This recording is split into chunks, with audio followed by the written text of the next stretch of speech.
So here we are. We belong to this web of life. Nature's not out there. We are nature. And when we forget that belonging, to me, that's kind of the real meaning of leaving the garden, leaving Eden, when we forget that belonging. And not only do we suffer, we become sick animals in certain ways, but out of that severed belonging, we cause harm to the web. And this is what we've been seeing is happening, that through these centuries, especially in recent years, the human race has not only forgotten, but it's caused massive damage.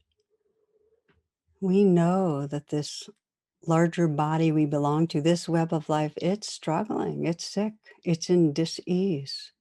And I've really been reflecting on what wakes up our feeling of belonging to this living web that we're a part of. Feeling belonging and feeling our caring, taking care. What wakes that up? I was walking by the river. I live right by the Potomac River, and I heard the sound of guns, and I realized immediately it was hunters uh, uh, shooting at geese. And I just started crying because I spent a lot of time watching the geese and the ducks and watch their babies in the spring. And, you know, these beings are real to me. They feel. And then I thought to myself, wow, they're my friends. And I started reflecting on the sense of kinship with so much of the natural world. My dog, Katie, was trotting there by my side. And I said, and we're friends. You're my friend. And two cardinals flitting in the bushes. And I said, and you're my friends. And then the great sycamores that hang over the Potomac, you too are my friends.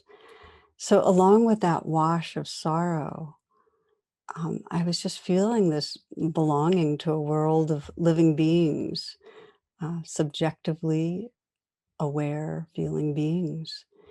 And the more I opened to that, this sense of the shared sentience, I had this realization, it was just with such gladness, I am never alone. I might feel alone, but when I remember this, I'm not in any way separate. Just knowing we are friends created these threads of sacred connection. I was back in the garden, and much peace.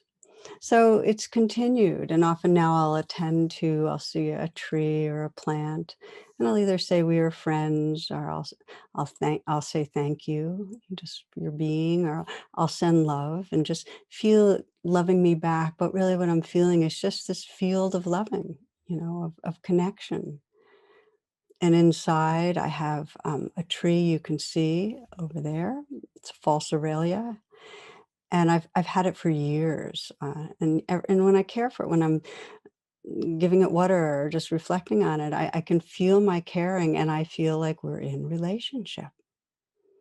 And I'll often widen it, as I mentioned, squirrels or the foxes and other humans. We are friends. Or send love and feel in doing so, just feel that connection spontaneously arise.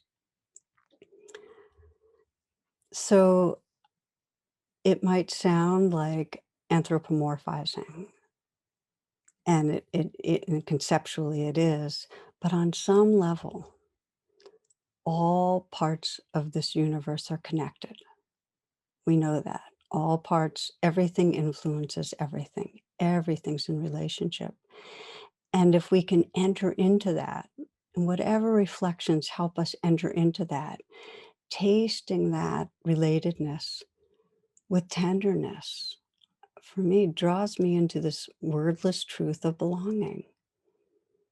So here's the thing. We earthlings have such deep conditioning to feel separate, this delusion of separation, this delusion that we're in some way separate and more important than other living parts of the web.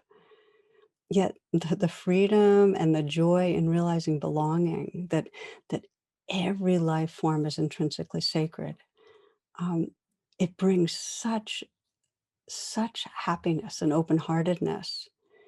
And it takes intention to wake up out of the separateness. So I invite you to experiment because there's such a great gift in that sense that you can never really be alone.